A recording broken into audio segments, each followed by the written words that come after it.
Hey, what's up, Hope Shot fam? Welcome back to our Sunday Night Topics live right here on the Hope Shot. And tonight we have a guest with us tonight. We have Alan he's the one that picked the topic for tonight. So tonight's topic, hold on one second, let me put it up here. It is going to be getting comfortable with being uncomfortable. And we're going to kick this off. But first, let me say what's up. If you guys are jumping on, go ahead and say hi. Let us know you're here. We got Jerry on. He said, I love you, fam. Actually, I'm going to throw it up there. If you guys jump on and tell us hi, but I'm going to give it to Alan, let him start this whole thing off. So, Alan, go ahead. Hey, I'm going to read a clarity statement real fast, though. Oh, yeah, that part. Thank you, Lisa. I was on deck too, just in case. All right. We're ready. All right. We here at the Hope Shot are a group of people in recovery spreading inspiration. We come from all different walks of life and pathways of recovery. Our verbiage may be different, but we all have one thing in common: recovery as a lifestyle. We support all pathways of recovery. It doesn't matter how you get from A to Z, just get there. Thank you for being a part of our family. Thank you, Lisa. And now I will turn it over to Alan, let him kick this thing off. So, Alan, go ahead, man. Hey, man, what's happening? Can you guys hear me? Yes. Cool. Yeah, thanks for I guess thanks for having me. So the first thing that popped in my mind was I was at a meeting the other day, and just like a little side conversation, I observed a man that was very uncomfortable early in sobriety, very little clean time, and I observed like this idea being presented to him that all he has to do is this thing and everything's going to be fine, right?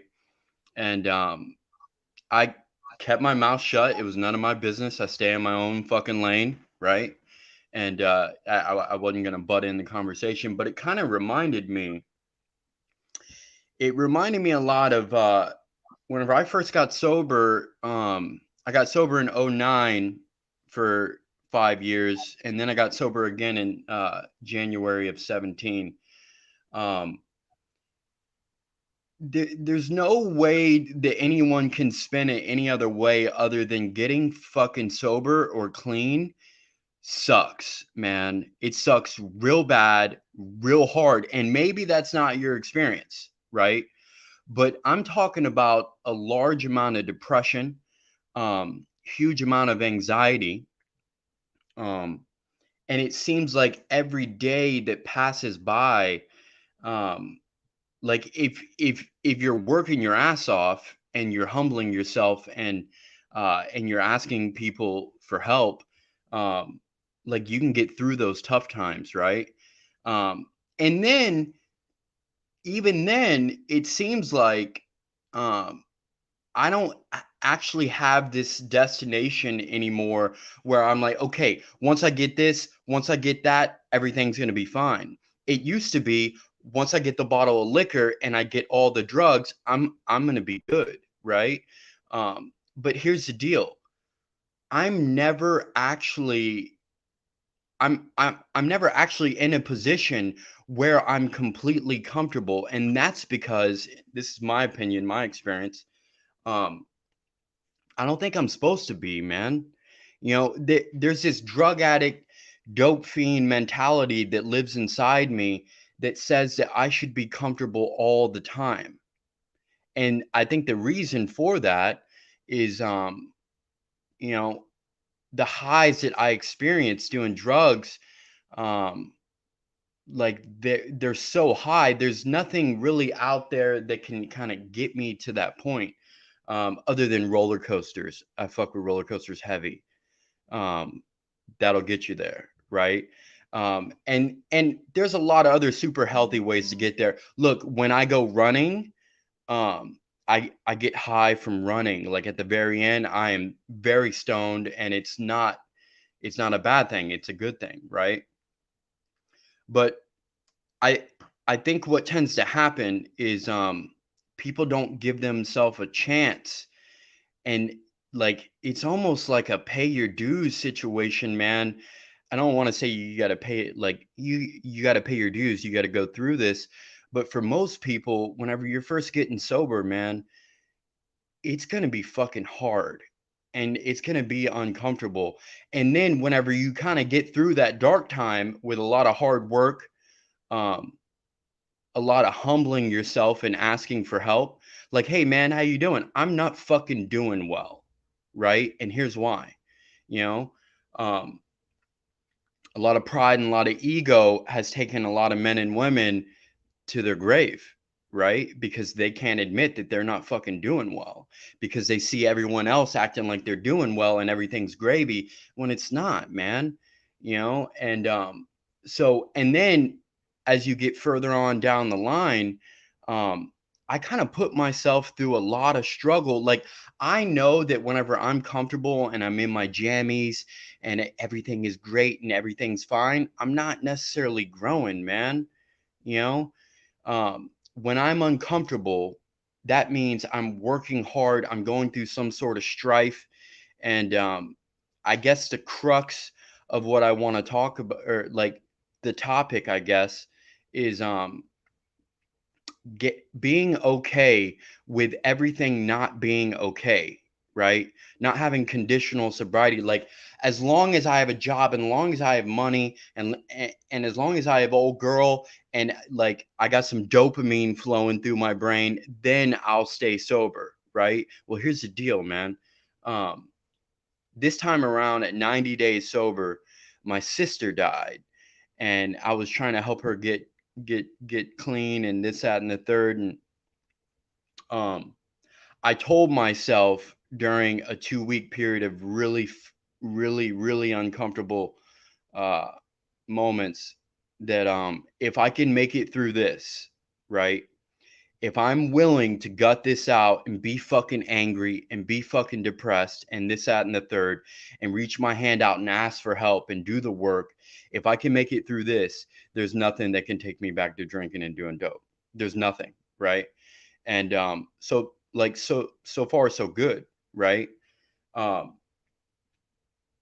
So I don't want to take up all the time, man. I can get real long-winded and up on like this soapbox shit. But basically, you kind of got to play the cards that you're dealt, man, right? And sometimes you get dealt really bad hands many days in a row. And something to do with the brain. Whenever we experience those super fucking highs from drinking and doing drugs or banging prostitutes or eating a lot of sugar, I don't know what you do, right? You almost have to experience an equal amount of lows.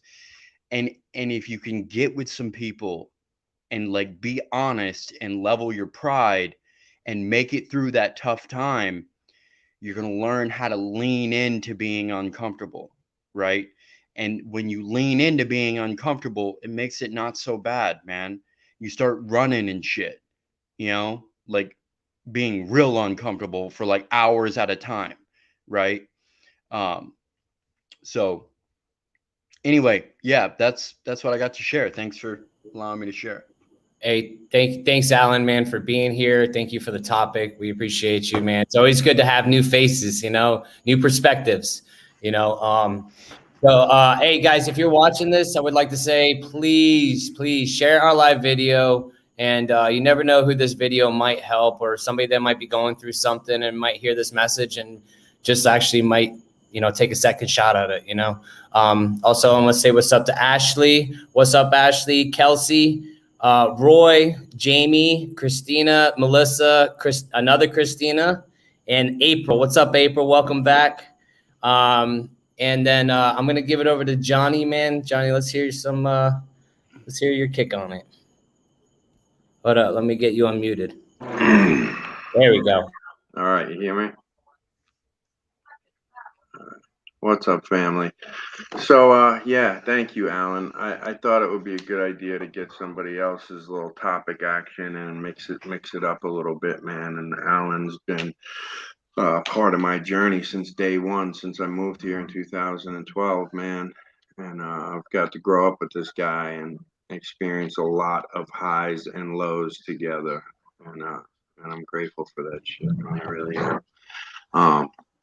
For me, it's similar to the same thing. You know, I'm 6.5 years sober now, and I'm still like learning how to lean into it. You know, it's crazy, man. You know, I feel like the same thing kind of on what Alan shared, man. I got high and drank for 20 something years, you know, daily. And I actually thought, like, when my first attempt at sobriety, that like I would never be the same. I would never be able to reach a point where I would be sane and I would be clear-headed and I can think and be a person in the society and be an employee and all those things. I thought I was done for good, you know.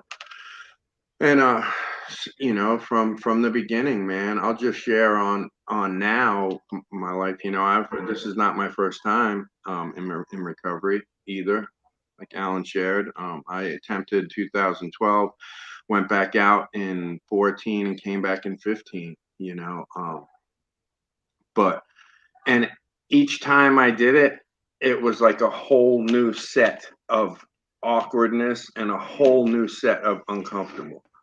It was like two separate worlds of horribleness, you know, that I'm super grateful for today, and stuff that still makes me awkward and uncomfortable, you know, because like you said, man, if it's not uncomfortable, I'm not growing, man. I'm hanging out, and I've hit spots like that at 6 years, man, and you know, thinking everything's great. Now I got a house, now I got a wife, I got a dog, I have a cool job, all these things, right? But what am I doing to be okay? You know, that stuff, and sometimes it stops and we get lost again. I've gotten totally lost in sobriety, you know. Thank God, you know, the thought of using some drugs or some alcohol wasn't a thought for me yet. And kind of like what he shared, you know, luckily in these past few years that I've been involved in this thing, man, I've surrounded myself with people. It's my safety net, you know. So I'm surrounded with people who basically can look me in the face when I say, "Hey, what's up? I'm good." Like, they're gonna look at me and say, "No, you're not good. Like, what the fuck is really going on with you?" And then is the time that I have to either, you know, continue to be full of shit or spill. And with most of the people that are in my life, I don't even have to, because once they say, "Dude, you're struggling," here it comes. I have to let it go, you know. And I still struggle with that pride thing, man. And because it's true, things aren't always okay, you know. I'm learning today how to be a husband, how to be a friend, how to be an employee, and it's a continuous thing. It's going to last for the rest of my life, you know.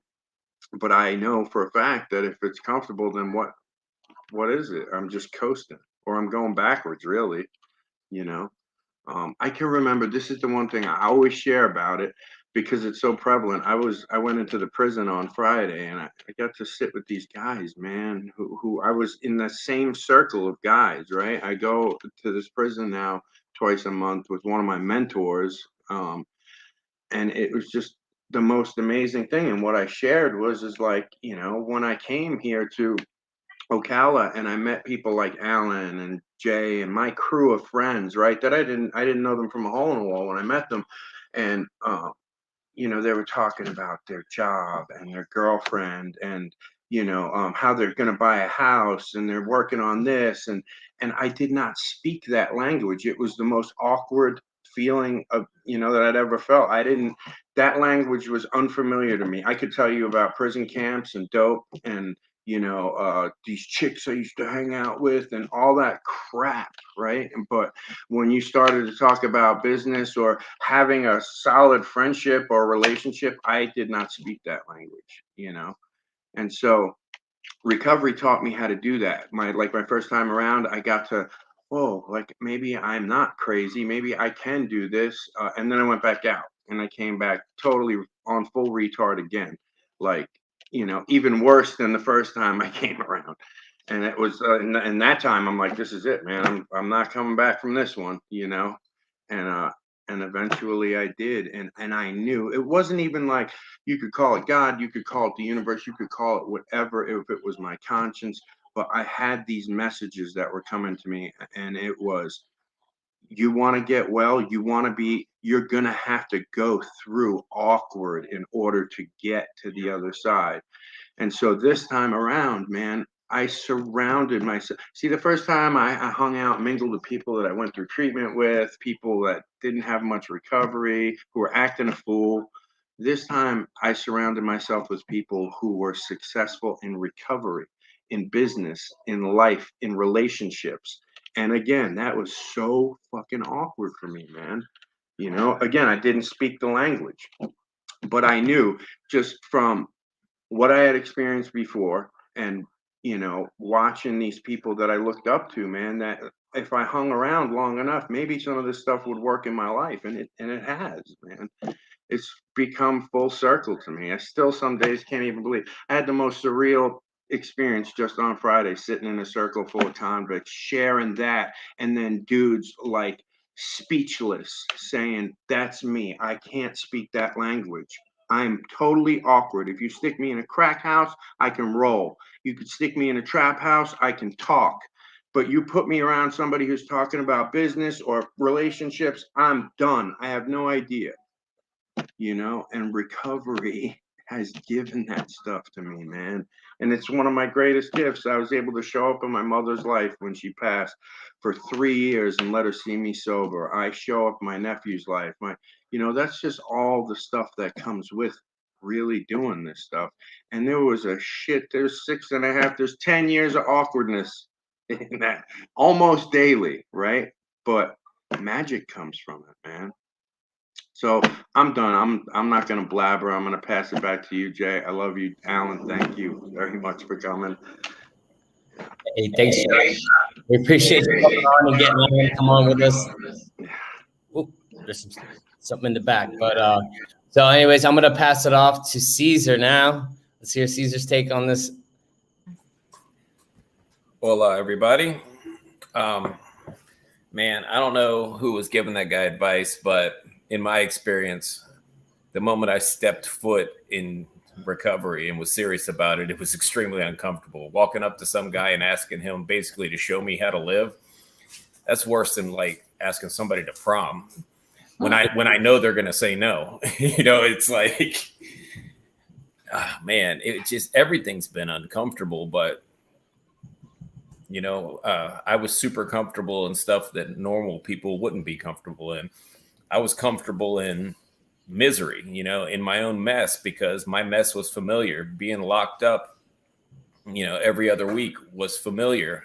I knew what was coming. The unfamiliar is scary.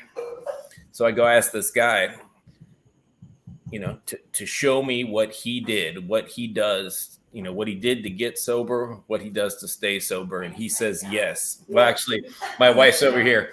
He said no at first because I had done this really long share in the rehab about what a BS artist I am. And I'm like, oh man, I'm this junkie from Tampa. I've been to 5 rehabs. I could spit this stuff like, you know, like it's nothing. I never got nothing out of a rehab. And then he tells his story and I'm like, wow, man, you know, here's this guy. He's got a tie on. He pulled up in a car. He obviously has a license. I've never had a license in, you know, 10, 15 years. He's leaving the rehab in the car, probably driving to a house, but he tells a story that I can completely relate to. I can relate and identify with the misery that he was talking about. I couldn't identify with the guy that was sitting in front of me. So it turned me around and I asked him, and he's like, you just told me you're a BS artist from Tampa that, you know, been to 5 rehabs and can spit game. And I'm like, well, that's true. But now I want to, you know, he's like, yeah. So he tells me to start calling him. That's not comfortable. Call you for what? What are we going to talk about? I just met you. Whatever. I wanted something different. I call him every single day. It's like I'm calling, same thing, you know, like it's just way outside of my comfort zone. Then he starts taking me to meetings. You know, once he says yes, now I'm in a room full of people that I've never met before. And the first one I go to, it goes in a circle and everybody's reading a passage and I'm watching it coming around. I can't hear a word of the message that's being read because I'm so in my head about, oh, it's 4 people away. It's 3 people away. It's 2 people away. Oh my God, what am I going to say? I say, my name's Caesar, and I pass. Then it goes by. You know, that's early recovery. I'm all in my head, worried about what other people are going to think about me if I say something. I'm always worried about somebody else's opinion of me.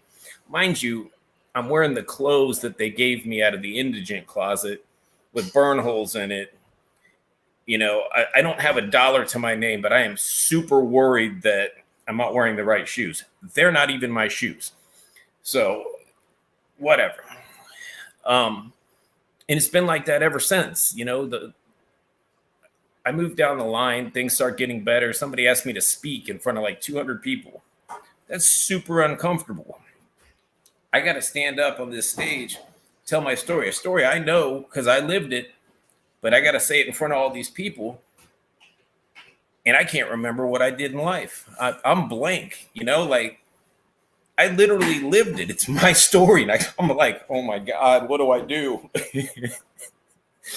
So, you know, it's a great topic.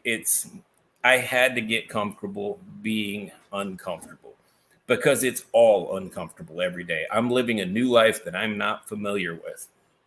You know, we talked about, you know, Johnny being able to be there for his mother in early recovery. First, I lost my dad. I had a job for about 6 months. It's the longest I got my license back, longest I'd ever done well. And I was picking him up and taking him to get his haircut. He was in his 80s, taking him to go out to lunch. And you could see the peace of mind because it's the first time he'd ever seen me. Not an absolute disaster, not calling, asking for money or bail or to put money on my books so I could get commissary. And the same thing, the very next year, year 3, my mom goes into hospice. You know, I'm there every day. My wife is there with me, holding her hand when she passed, being there for my sister, being there for the rest of my family, actually having something to add and to be of service to my family instead of stealing their time and their peace of mind.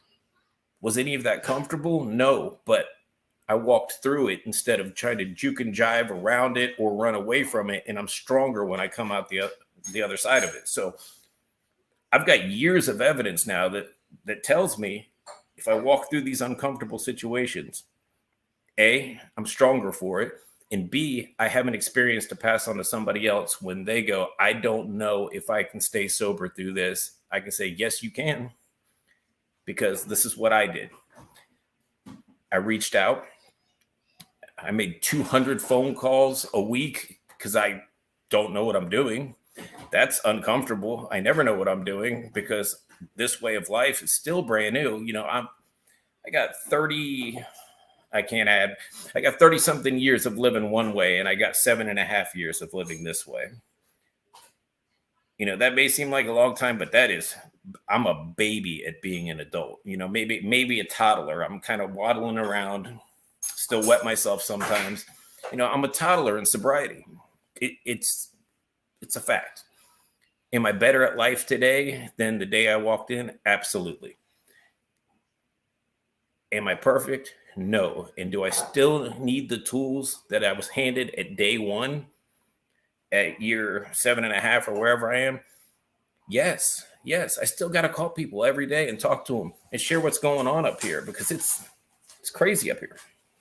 You know, if I stop reaching out and talking to my support network, if I stop going to my meetings, I stop being of service, then I'm left with the same brain that put me into this jackpot that started me with the whole thing. And I'll go right back to that. So I have to stay being uncomfortable. You know, I manage a $7 million branch of a roofing company. And on a daily basis, I walk in there and I'm like, holy crap, I got the key. You know, people are looking to me for direction and advice. And sometimes I feel like I'm wearing an adult suit, you know, and there's just a kid underneath the suit that, you know, in the adult suit doesn't fit quite right. And I've got or like, I don't know if anybody's old enough to remember the Little Rascals when they try to get into the movie theater and they're standing on each other's shoulders and they got a suit over it. I feel like that sometimes, but that's okay. I get up and do the absolute best I can every day. And I reflect on it at night and see where I could have done better. And I try to do that the very next day, you know, and repeat the cycle. And there's something Alan said when he was coming up with the topic, you know, I think it was something to the effect of getting used to the mundane. Yeah, my life is not action-packed full of excitement, but I had plenty of excitement going on in my life, you know, with the cops involved and just all kinds of stuff. I don't feel like I'm missing out on anything. And I think there's an inner peace that comes from my higher power today that I am very okay with and comfortable with a calm and predictable life. I don't want too much excitement. I don't need that today. You know, I'm cool with it, man. So sobriety, recovery, whatever you want to call it, has been very good to me, you know, and if I didn't get the results that I'm getting out of it, you know, maybe I'd be doing something else, but the evidence is there. The more I do this, the better my life gets and the more comfortable I feel in my own skin. And that's what it's all about. I used and I drank because I was not comfortable being me. And that's what made me feel okay. Today, I'm completely okay being me, you know, awkward and uncomfortable. I'm all right with it. So thanks for letting me share, guys. I appreciate you all. Thanks, Cesar. That's some good stuff. Yeah, I'm gonna put it over to Lisa next, so we can hear a woman's touch on this. But first, let me give a shout out to Leslie. She says sorry, checking in late. Love you guys. I got a job, and this lady is back to the workforce and still sober. So congratulations on your new job. That's amazing, and on your sobriety. So Lisa, let's hear from you. What's up, everybody? So everybody has said some really good shit tonight. I can relate so much about Caesar being at work and being in this like adult costume and having all this responsibility and wondering how the hell you got here. It's an incredible feeling, but I remember when I was, you know, in my addiction, my go-to was to get high when I got uncomfortable, you know. If I had a feeling, any kind of feeling, I got high, you know. And that way I didn't care how I was acting, you know. When I got sober, I thought, you know, life was going to be like this never ending journey of like self-love and just this like cool, calm, and collect life, which in some ways it is, right? But in other ways, man, my internal dialogue that goes on, you know, on a daily basis, I had to almost train it. You know, a lot of us have already, or a lot of y'all have already said that, like, if you stick to doing something over and over again, eventually it'll, you know, it starts to happen. And that's what I did. I remember the first meeting I went to when I got here, and I was so uncomfortable. Like, I can't even tell you. There was probably at least 50 people in the parking lot, guys on one side, girls on the other, and I'm just standing there like behind Johnny because I don't want to join any circle. I was like super awkward. And like one of the women came and like grabbed me by the shoulders from behind and like moved me over to where the women were. And I will never forget that. I always tell that story and I will never forget that because that like broke that awkward. I was still awkward, but I kind of knew where I was supposed to go, you know, and that's what we do. We help others when they're feeling uncomfortable. Like you were saying in the meeting, Alan, when you noticed the guy was super uncomfortable in his skin, you know, but we have to help them people. I know that I had no idea what I was doing. I was just kind of following the herd and copying off other people's papers because I had no idea what I was doing. Um, when I go to meetings, even to this day, when I go to meetings, it's hard for me to share. Like this platform has helped me tremendously on my sharing in meetings because, like when I was in treatment, one of the old timers that used to come into the meetings there used to tell me or just say, take the cotton out of your ears and put it in your mouth and listen. Well, I never took that cotton out. Like I literally just like stay listening for years. I was so afraid to tell people like my story. I didn't think I was worthy of it. I felt less than, and that made me super uncomfortable. And like Johnny, like he tells me, when you introduce yourself, say, "Hey, my name's Lisa," and my voice shakes when I share or when I speak, and I've never said it, but just saying it in my head like almost alleviates that nervousness, Um, Dude, life in itself sober, it's funny uncomfortable sometimes because like I'll sit there and like I'll laugh at myself like what do I do with my hands type deal. And everybody is like, and now that I'm quit vaping, now I really don't know what to do with my hands. So it's like all around shit show sometimes. But I have to laugh at myself at some situations because it's like, dude, I could be like in a crack house right now doing some shit on the street. Meanwhile, I'm worried about what I'm doing with my hands in a meeting or in a house, somewhere in a setting where I know it's healthy, you know? I can't hear none of you guys. It's all I see is movement. But yeah, so like this journey has been super uncomfortable, but in a good way. Like for me, like my story is I saw Melissa had shared something how she was ready when she came into the rooms, and that's like me. I was ready. I didn't come in fighting and screaming. I was like waving my flag, begging and crawling to you guys because I like want to cry because I could not take it anymore out there, Um it was like help me or I'm gonna die. Like that's how it was for sure.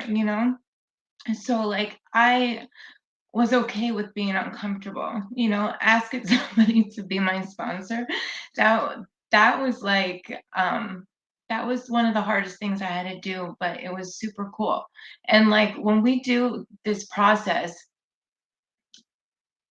cleaning up our past, that is a whole new thing to us in itself. But I feel like I always quote James on this, walking through 5 seconds of fear. On the other side of that is like this huge relief and bright light that you get this lesson and you get this like aha moment. And so does other people in the world around you just by walking through this fear. And it's like that's where some uncomfortable comes from. But it's like fighting through that is it's a good uncomfortable, those are the ones that I like. But like I'm just gonna say this because no one has talked about it yet, but like what about sex? Like sex. Dude, sober sex is fucking crazy uncomfortable at first. I had to say it because like I know I'm sure people are thinking it out there. I had no idea how to like love, not drunk or on drugs. I had no idea. And it's like you have to practice all over again. But like, you just keep doing it, gets better. I don't know. I had to say that, but that's all I got today. Thanks. Yeah, Lisa. I mean, that was you just dropped it. I mean, you get in the sex thing, everybody listens up. You know what I mean? It's so real though, so true. I just read a post actually in a group Yeah. that actually was just talking about that same deal. It's like you don't know. Like, I mean, half of us were wasted when we used to have sex, and like now we have to do it completely sober. Like, what do I do with my hands? Yes. You know. I know, Caesar. Yo, me and James were just talking about that, about the whole taking a picture. Same deal with your hands. Where do I put my hands? Like, no. You either throw up some weird sign or you do the Superman thing. Yeah, or you got your hand up on your hip. Yeah, that's it. You're only option. They like that. Hey, it is what it is. Lisa, thank you so much, dude. Thank you for touching on that part, because that is super important. And us guys probably uncomfortable talking about it. You know what I mean? There you go. That's the realest thing ever, though. That's beyond the awkward that I've already talked about. The first time that happened sober, I was like, whoa. How do I do it? I don't think I've ever done this way. Yeah. So, yeah, and that's like to share with everybody, because they won't feel so alone when they feel weird doing that. They'll be like, "Oh man, I remember those Hope Shack guys talked about it." It's normal. It's okay. It Completely gets better, normal. though. I swear it gets better. Yeah, Yeah. Tiffany, what'd you say? No, I mean, it's exactly our topic, getting comfortable with being uncomfortable, because I mean, like, it's so real. We're still learning how, Even married, you know what I mean? Even Marriage married. is a whole nother story. It's a whole nother ball game. You know what I mean? It takes longer, I think. Hey, James, we're gonna go to you since this whole sex thing popped off, man. Your hands thrown up in the air. You know what I mean? Listen, thank you for actually breaking that open, because I've been in my head this whole time thinking about that. Because for me, it's not about the dope today. Thank God I sat here long enough where, like, that's not my first go-to. But, like, and I tell people that are close to me all the time, I was a sex addict way before I was ever a fucking dope addict. The first time I was 8 years old in the closet getting caught, not knowing what the hell I was doing. You know what I'm saying? And then listen, man, you want to get uncomfortable? We had some incest type shit going on, right? Like, dude, that's real fucking people recovery story, dude. Like, and it was real for us. We were kids doing dumb shit that didn't know it was right or wrong until one day you go, this probably isn't okay anymore. Like, and my experience with that was like, that was how I found love. And I had to have a conversation with my wife before we got married that, like, I didn't know the difference between lust and love. I thought it was one and the same. If I perform better here, you would like me. If I could just buy you this, you would love me. If I'm willing to do what he's not, you'll stay with me, because I'm fucking scared inside and I don't want to be alone. You know what I'm saying? Because when I come here, man, I can't save my face and my ass. So I better fucking choose one. Do I want everyone to like me and save my ass, or do I want to fucking live another day and save my face? You know what I'm saying? Or shit, I said that backwards, but you know what I meant. I was in the zone. Sorry. But like, and like, that's one of my biggest problems, because, dude, and Justin, you talked about it. Married, man. I'm a married man. Like, I want to go into the rooms and tell you that, like, dude, I want to go shake a tail feather, and I want to see what fucking Susie down the block's capable of doing. You know what I'm saying? But I can't, because my sponsorship family says, dude, you're an honorable man today. You're an honorable man today. And that comes in all forms. Not just using dope and not just doing the right thing. It starts at home, and it starts with doing it with your wife. Like, and treating her right. Right? So I get so fucking uncomfortable sometimes in meetings because, dude, listen, and you come to the rooms, and I don't care if it's AA, NA, at CA, wherever you go, when you go there, you're going to get exactly what it is the fuck you're looking for, man. You want some sex? You're going to get some sex. You want some dope? You're going to get some dope. You want to gamble? You can find that there too. But if you want some fucking recovery, suit up, show up, and listen, because it's there. You know what I'm saying? And as a married man, I'm in the rooms going, oh, shit, that single life look fun as a bitch. Right? Like, oh, shit, what's going on? Because before recovery, we come from a swingers background, man. Like, that was the lifestyle using dope for us. Then to come here and be honorable and, like, we don't do that stuff no more. Well, dude, there's a part of me that's inside going, why? Why not? Do we not want to try? You sure? And then recovery kicks in and go, bro, you ain't even about that life no more, player. You can't handle that, you know? And so I get uncomfortable with that shit and sharing about it in a meeting. And to be honest, sponsorship is huge in fellowships. And recently I've switched my sponsor over the last few months. And it was a scary transition for me because we were really close friends. But what I had found myself doing was telling him more than I was telling my own sponsor about my deep, dark secrets that will keep me sick. You know what I'm saying? And like, I made that switch because I'm comfortable telling him those things that make me uncomfortable a little bit more, man. And I know he don't judge me, and I know he fucking loves me, dude. And it doesn't matter what I say. He don't look at me and go, freak. He might think it, but he don't fucking say it. I know that. You know what I'm saying? And like, that's the fucking important golden fucking shot here at fucking recovery, man. That bond we make with people in the rooms that we can get comfortable with and get real and fucking honest. And you know what? One of the greatest things we can say here in the rooms or any fellowship, yeah, bro, me too. I understand. Bro, I get it. I was just thinking that. Right? Like, damn, dude, I've been wanting to have that conversation with my lady too. Oh man, I've been wanting to have that conversation with my boss or whatever like that, whatever that looks like to you. Like, we can find comfortability in our circles, man. You know, not everything I do goes to the rooms. Okay? Everything that's going on in my life isn't meant for there. There's a reason why we suggest support group and sponsorship. You know what I'm saying? And like, it's fucking important that we get that shit out. Even on social media, when somebody had the courage to talk about what everyone's thinking about it. Because I know some of y'all was on here thinking about it. I ain't the only one. You guys can hit me with the, yeah, me too, bro. You know what I'm saying? So like, and you know, I got a few more minutes. And I want to touch on this, man, because I don't think it's talked about enough. I even have a hard time talking about it now because it's uncomfortable. Success. It's hard going to a fucking meeting and telling them about how my fucking day's fucked up at work and how I'm growing a business as the dude 3 down sitting on his hands because he don't want to get fucking high today. And I'm thinking my problems don't matter here no more. Who the fuck am I?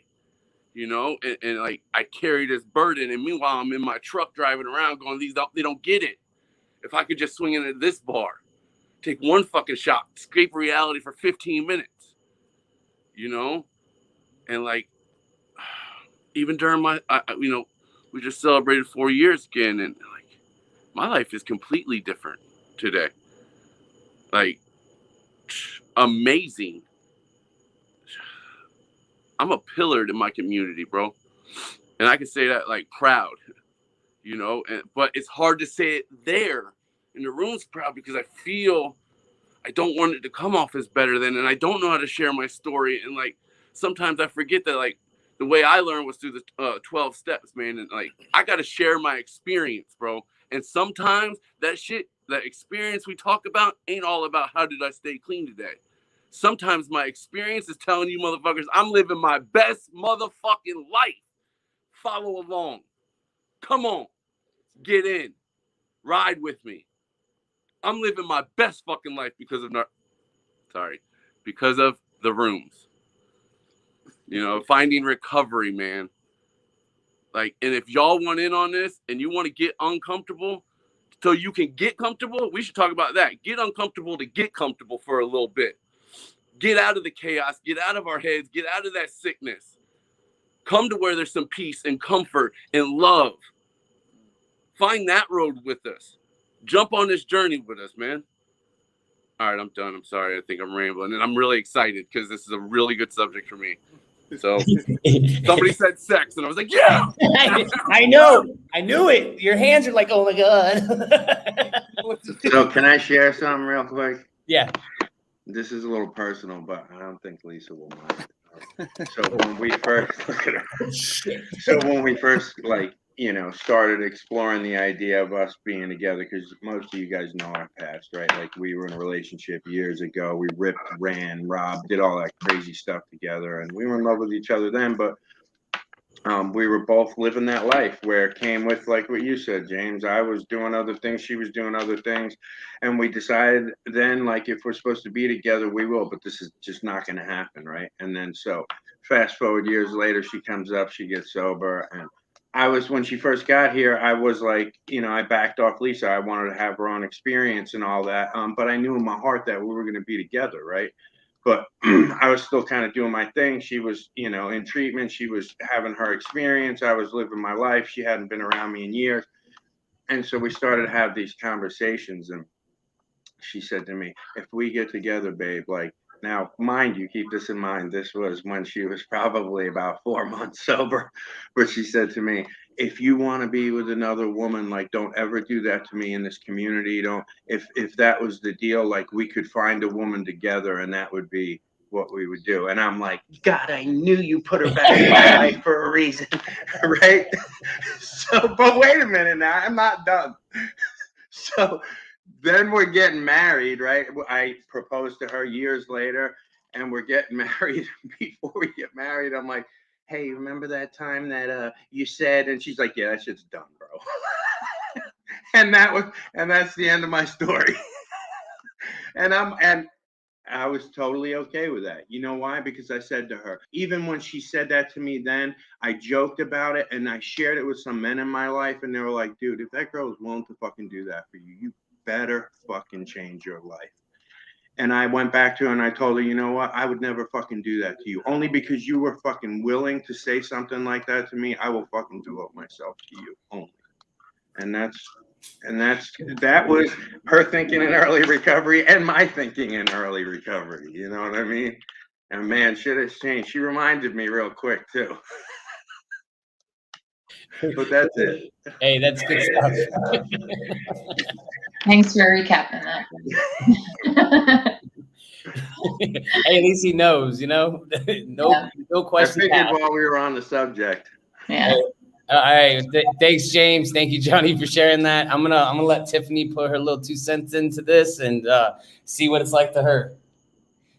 No, I'm honestly, Alan, I'm so happy you picked this topic because it's so big. It really is. And it's one of the biggest hurdles coming into recovery. Like you said, I mean, it's like sometimes, I mean, for us and our experience coming into recovery, part of what got us even thinking about and wanting to get into recovery was the pictures that we saw of our friends who were in recovery. And we were like, well, I want to live like that because it looked like rainbows and butterflies. And it was like, oh my gosh, I want that. And it was on social media, so it's like 10 times worse. You know what I mean? Right. And then once, you know, we started, it was so uncomfortable. And, you know, I was like, I was like, I don't want nothing to do with that because it was so uncomfortable, you know? And now today, you know, I get comfortable personally in the mundane of every day. I like the routine, the schedule, the same stuff. And I actually find myself get comfortable. And then what happens when I'm getting comfortable in the mundane day-to-day stuff is that my mental state kind of starts to like droop because I'm not being of service. I'm not sharing my experience. I'm not listening to others and gaining from their experiences, you know? And so, but it makes me uncomfortable to get out of my little routine and schedule to like take the time to go listen to somebody, you know? And even more so when they ask questions about my experience, I really don't, like you said, Lisa, I'd rather just keep that cotton ball there and not talk, you know? But what I've found over time is that the more I'm willing to get uncomfortable, the more I get comfortable with being uncomfortable, number one, because it takes practice, right? And the more I do it, I get better at it. And it doesn't mean that I don't feel uncomfortable. I still feel uncomfortable, you know, but it's like, I know that the reward after feeling uncomfortable is so great that I'm okay with feeling uncomfortable. And, you know, I'm working on still with my sponsor, opening my mouth and sharing my experience because I'm just with you where I don't feel I'm worthy. My experience is nothing compared to what so many others have been through. However, I'm learning that just as I learn from everybody's experience when they share with me, I never know when somebody might, you know, but it just makes me feel so uncomfortable. And I'm learning to walk through that uncomfortability to give someone else that reward of listening and being in their uncomfortability of listening to me talk, you know? That's all I got though. I love it. So, and that's a lot of things. It's like, we all come from different backgrounds, I mean, our drug of choice was different ways we were brought up. I mean, everything is different. So to have the false preset of like, you know, we don't have nothing to share, we have nothing to offer, because I was the same way. Like I never, like, I didn't think I can give anything away because I have nothing to offer, but I do. I mean, I've been in the gutter. Tiffany grew up a different background than I have, but somebody else could be doing the same exact as her story, and her life could be unmanageable. It's just, there's levels to this stuff, you know what I mean? And so uncomfortability to me is, I'm uncomfortable all the time and I hate it. I freaking hate it. I get freaking insane. And, like even just today, you know, like if something doesn't go my way, I throw a hissy fit, like literally a hissy fit, because I do not like this shit. I don't like I'm so much of it's got to be this way. I have a routine, a schedule, and one thing gets thrown the fuck off, and I'm a mess. I'm a mess, and I gotta call everybody and their mother to talk about it, and I gotta, you know, I gotta vent to her, and she says, "Stop being a bitch," and I'm like, "What?" And like, no, seriously, she really does sometimes, and that's sad. But I know that that's when I know there's a bunch of work to do, because I can't stand it. Like, and I don't even like getting that way, but I still get that way. Like, I still throw hissy fits, man. I really do. And I get tired of myself. I get tired of my own shit. Yes. And, you know, sometimes I need to put my ass in timeout, but, being uncomfortable, like, is different this time around. Like, since I've been here for a while, it's kind of different. Like, it's getting better. Like, I have so much baggage, so much bullshit on me that it takes more digging, I guess you could say. And sometimes sometimes I don't want to get certain things out. I don't want to say certain things to somebody because I still feel that shame, or that they're going to judge me, or blah, blah, blah, blah, blah, you know? And it's like, I'm working with somebody now that maybe I can, and I feel like I could, and I need to, because if I don't, the only one that's going to be, the only one that's suffering is going to be me, because they're probably living their best life. Everybody's living their best life. And I'm the only one that suffers because I don't want to get uncomfortable. I want to hold some things back until those things keep piling up and I haven't dealt with them, and they come out in certain ways in my life where I can be, you know, so much better as a person, as an individual, as a mentor. Who knows where I can go with my life if I could just get down to the dirty, the deep shit, the shit that's holding me back from being my best self, you know? And I really got to focus on that shit, man. And there's nothing I have done in my life that somebody else hasn't experienced in some form or fashion. And, you know, when I first, and like, that's why they say you're supposed to do it over and over. The work is not done when you first start. Your work keeps going, because like more things will be revealed as you move forward with being clean or sober or whatever you want to call it. If everything is a process, and more things will come up and you have to do some more work. And the one thing that I hated people calling me was deflector. Like, people say I would deflect shit like it's going outside, and I do. I'm like, what? And I throw it back on you. You know what I mean? Like, what? No, take it, you know? So it's like doing a rebound, you know? And it's like, the only person that I'm hurting is myself, and I really got to dig deep, but I take offense to everything, and it sucks sometimes because I hate myself for doing it.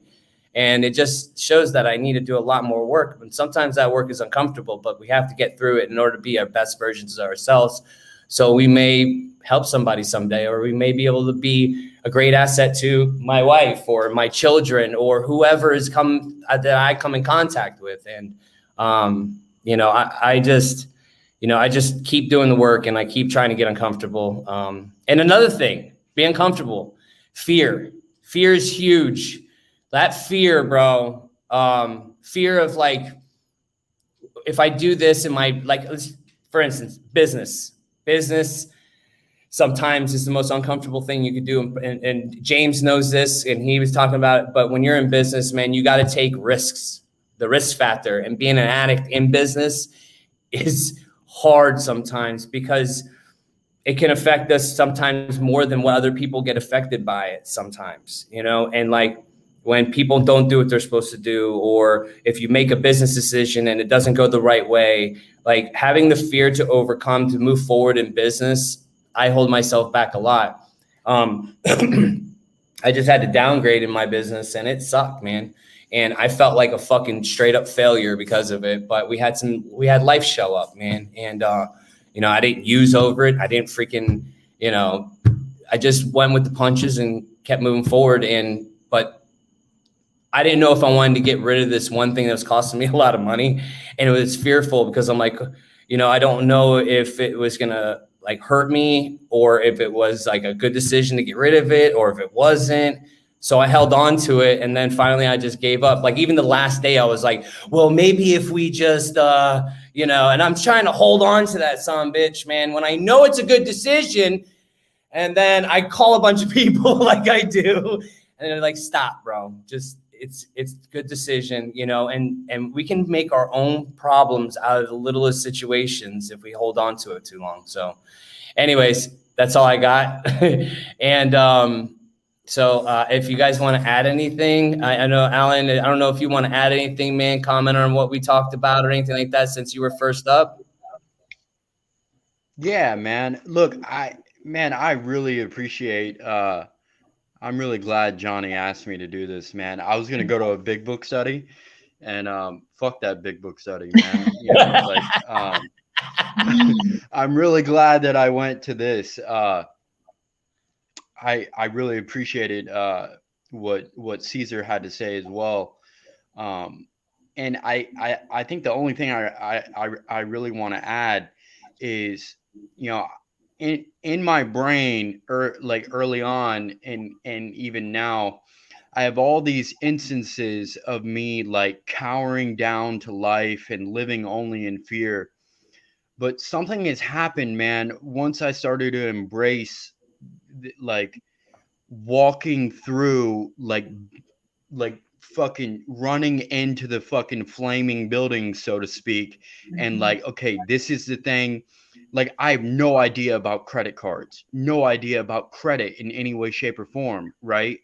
And it's uncomfortable for me to go to my boy Josh and be like, hey man, put me on game, dude. Educate me, please. I once again, I got to humble myself, and then I got to do a bunch of research, and I don't know what the fuck I'm reading, right? Next thing you know, I'm feeling a whole lot better about my life. There's a degree of self-confidence and self-esteem that comes from, first of all, I never had that. Second of all, it comes from putting myself in these uncomfortable situations, right? And kind of taking life by the fucking bullhorns. I think the big thing, and I'll definitely end with this, is pride is a motherfucker, man. It really is. Everyone with social media, like I'm not on a lot of social media because everyone acts like it's fucking all good all the time, and that's not real, man. It's not real, right? So being honest and upfront about whatever you're struggling with, that gives people permission to do the same, right? Like what James was talking about, it lets them know that they're not alone, man. The worst thing as an addict is feeling like you're the only fucking one that has this problem. Yeah. And that's just not the case. So anyway, man, I really appreciate you guys letting me on and all this. I truly support what you guys got going on. So hey, Alan. Coming on, Alan. Hey, can I say something real quick? No, I'm kidding. Go ahead. Okay. Just shut up. All right. So like I go through all of our stories in our head, right? And like I just want to end and say that I'm so grateful that I found 12-Step Fellowship that could teach me, right? Because the secret that we're all literally talking about right now is the spiritual principle of courage. You know, like that's what gets us through those really uncomfortable times. And like, I don't know about you guys, but for me, half the time I don't even realize that I just practiced courage until I was on the other side, and I go, oh, that's how that shit works. Okay. You know what I'm saying? And then after a while of doing those things a few times, the next time I went into it with a little bit more courage, and it didn't take me as long to get through an uncomfortable situation, man.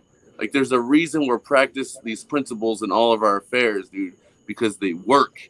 Motherfuckers like us, we are not the sharpest tool in the shed, man. And thank God there's multiple fucking tools we can use. So thank you for letting me share. Thanks, James. Can I say one thing before we sign off? Yeah, I mean, I was going to do it even if you said no. But I know, Caesar. I don't say no to you, bro. no, but you know, Alan brought that up about the credit cards and working on your credit. You know, the guy that walked me through the process in recovery, his recovery family is very black and white, and you know, this is what a sponsor does and a sponsor doesn't do. Whatever, black and white. I got the guy that I was supposed to get, because everything that you're talking about, I didn't know how to do anything. I didn't know how to open up a bank account. I didn't know how to get a credit card. I didn't know how to build credit. I didn't know how to fill out applications. I didn't know how to do a resume. And this man took the time, but he wouldn't do it unless I asked. He wasn't just going to go, hey, the next thing you need to do is, it didn't work that way. And one of the biggest fears that kept me in ignorance was pretending like I knew something so I didn't have to ask.